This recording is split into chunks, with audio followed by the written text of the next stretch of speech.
اللہ کے نام سے جو سراسر رحمت ہے، جس کی شفقت ابدی ہے۔ انہوں نے آ کر بتوں کی یہ حالت دیکھی تو کہنے لگے، ہمارے معبودوں کے ساتھ یہ حرکت کس نے کی ہے؟ یقیناً وہ بڑا ہی ظالم ہے۔ لوگوں نے بتایا کہ ہم نے ایک نوجوان کو انہیں برا کہتے ہوئے سنا تھا، جس کو ابراہیم پکارتے ہیں۔ انہوں نے کہا تو اس کو سب کے سامنے حاضر کرو تاکہ وہ بھی دیکھ لیں۔ چنانچہ ابراہیم لائے گئے تو انہوں نے پوچھا، ابراہیم، یہ حرکت ہمارے معبودوں کے ساتھ تمہیں نے کی ہے؟ ابراہیم نے جواب دیا، بلکہ ان کے اس بڑے نے کی ہوگی، تو انہی سے پوچھ لو اگر یہ بولتے ہوں۔ اس پر ان کو اپنے باطن کی طرف ذرا تنبہ ہوا اور انہوں نے ایک دوسرے سے کہا، حقیقت میں تم ہی ظالم ہو۔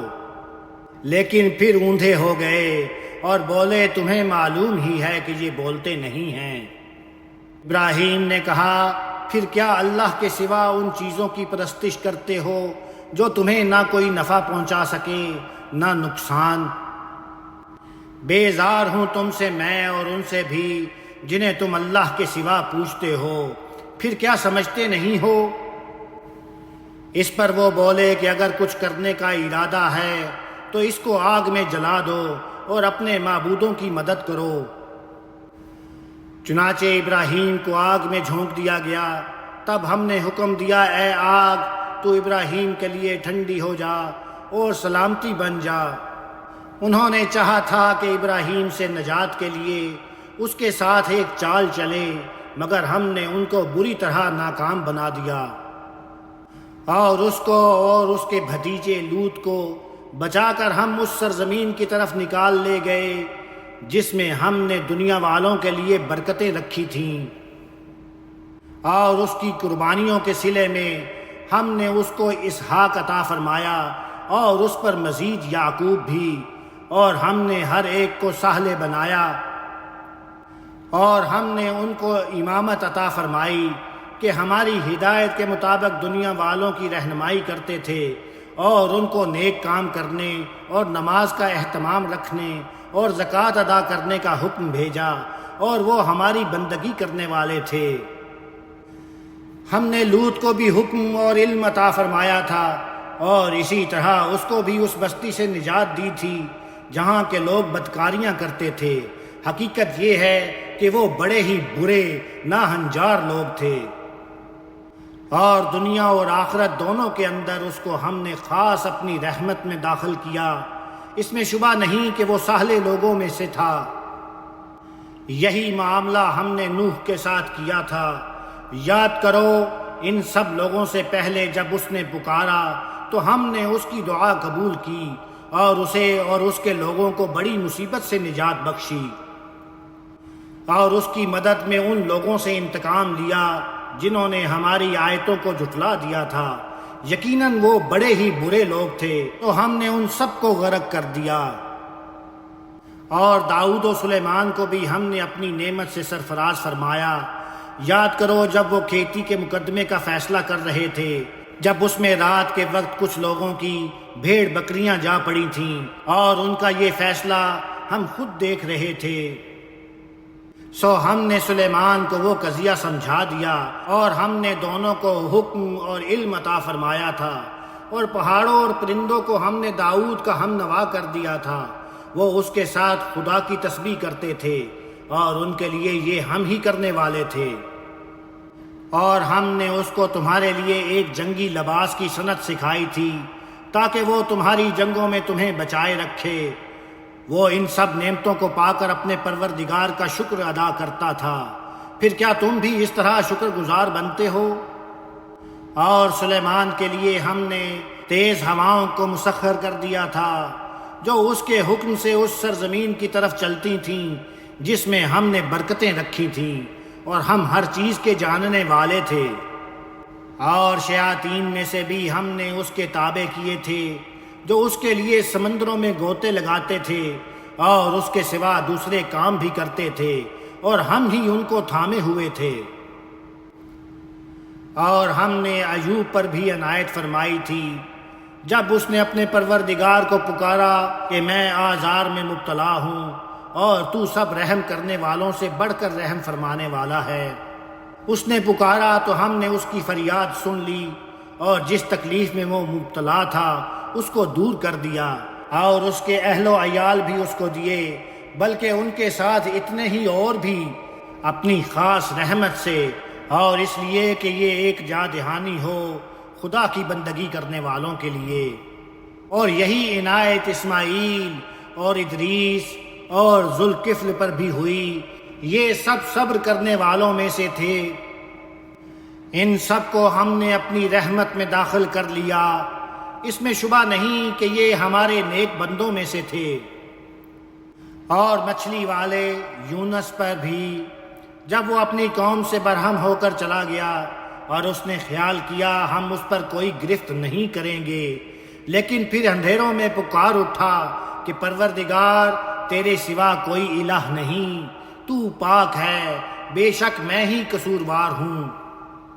تب اس کی دعا ہم نے قبول کر لی اور اس کو غم سے نجات دی۔ ایمان والوں کو ہم اسی طرح نجات دیتے ہیں۔ اور زکریہ پر بھی، جب اس نے اپنے پروردگار کو پکارا کہ میرے پروردگار مجھے اکیلا نہ چھوڑ، اور تو سب وارثوں سے بہتر وارث ہے، پھر اس کی یہ دعا ہم نے قبول کی اور اسے یحییٰ عطا فرمایا اور اس کی بیوی کو اس کے لیے بھلا چنگا کر دیا۔ اس میں شبہ نہیں کہ یہ لوگ نیکی کے کاموں میں سبقت کرتے تھے اور امید و بیم کی ہر حالت میں ہم کو پکارتے اور ہمارے آگے شرافگندہ رہنے والے تھے۔ اور اس خاتون پر بھی جس نے اپنا دامن پاک رکھا تو ہم نے اس کے اندر اپنی روح پھونک دی، اور اس کو اور اس کے بیٹے عیسیٰ کو دنیا والوں کے لیے ایک نشانی بنا دیا۔ چنانچہ یہ حقیقت ہے کہ یہ تمہاری امت ہے، ایک ہی امت، اور میں ہی تمہارا پروردگار ہوں، اس لیے میری ہی بندگی کرو۔ مگر یہ لوگ ہیں کہ انہوں نے اپنے دین کو آپس میں ٹکڑے ٹکڑے کر ڈالا ہے، تم ان کی پرواہ نہ کرو، یہ سب ہماری ہی طرف لوٹنے والے ہیں۔ پھر جو نیک عمل کرے گا اور ایمان پر بھی ہوگا تو اس کی محنت کی ناقدری نہ ہوگی، ہم اس کے لیے اسے لکھ رہے ہیں۔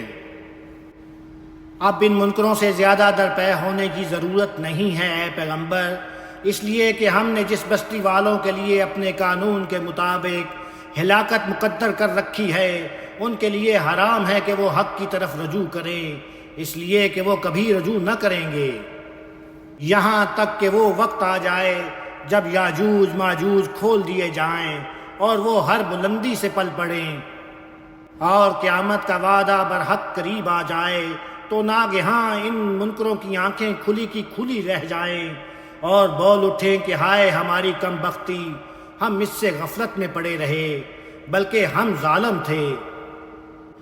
تم اور تمہارے معبود جن کو اللہ کے سوا پوجتے رہے ہو اب جہنم کا ایندھن ہیں، تم رو یا فریاد کرو اس میں داخل ہو کر رہو گے۔ اگر یہ واقعی معبود ہوتے تو اس میں نہ پڑتے، یہ پوجنے والے اور جن کو پوجا گیا سب ہمیشہ اسی میں رہیں گے۔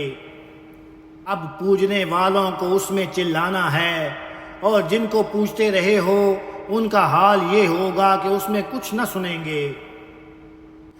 جن کے لیے البتہ ہماری طرف سے اچھے انجام کا وعدہ ہو چکا ہے وہ اس سے دور رکھے جائیں گے، وہ اس کی آہٹ بھی نہ سنیں گے اور ہمیشہ اپنے من بھاتے عیش میں رہیں گے۔ وہ بڑی گھبراہٹ ان کو ذرا غم میں نہ ڈالے گی، اور خدا کے فرشتے ان کو ہاتھوں ہاتھ لیں گے اور کہیں گے یہ تمہارا وہی دن ہے جس کا تم سے وعدہ کیا جاتا تھا۔ اس دن جب کہ ہم آسمان کو لپیٹ دیں گے جس طرح طومار میں اور آگ لپیٹ دیے جاتے ہیں، ہم نے جس طرح پہلی خلقت کی ابتدا کی تھی اسی طرح ہم اس کا اعادہ کر دیں گے، یہ ہمارے ذمے ایک حتمی وعدہ ہے، ہم اس کو ضرور کر کے رہیں گے۔ ہم نے پندہ و نصیحت کے بعد زبور میں لکھ دیا تھا کہ اس دن جو زمین وجود میں آئے گی اس کے وارث میرے نیک بندے ہوں گے، اس میں ان لوگوں کے لیے بڑی آگاہی ہے جو ہماری بندگی کرنے والے ہیں۔ یہ تم سے عذاب کا مطالبہ کرتے ہیں، اور ہم نے اے پیغمبر تم کو جو بھیجا ہے تو دنیا والوں کے لیے رحمت بنا کر بھیجا ہے۔ ان سے کہہ دو کہ میری طرف تو صرف یہ وحی کی جاتی ہے کہ تمہارا معبود ایک ہی معبود ہے، تو کیا تم اپنے آپ کو اس کے حوالے کرتے ہو؟ پھر اگر وہ اعراض کریں تو کہہ دو کہ میں نے تو تم سب کو یکساں خبردار کر دیا ہے، میں نہیں جانتا وہ وقت قریب ہے یا دور جس کا تم سے وعدہ کیا جا رہا ہے، اب معاملہ خدا کے حوالے ہے۔ بے شک وہی جانتا ہے اس کو بھی جو سامنے کہہ رہے ہو، اور اس کو بھی جسے تم چھپاتے ہو، اور مجھے نہیں معلوم، شاید یہ فرصت تمہارے لیے ایک آزمائش اور ایک خاص وقت تک فائدہ اٹھا لینے کی مہلت ہو۔ پیغمبر نے دعا کی کہ میرے پروردگار حق کے ساتھ فیصلہ کر دے، اور فرمایا ہمارا پروردگار رحمان ہی ہے جس سے ہم ان باتوں کے مقابلے میں مدد مانگتے ہیں جو تم بیان کرتے ہو۔ استغفر اللہ ربی واتوب علیہ، استغفر اللہ ربی واتوب علیہ، استغفر اللہ ربی واتوب علیہ۔ الحمد للہ رب العالمین، آمین یا رب العالمین۔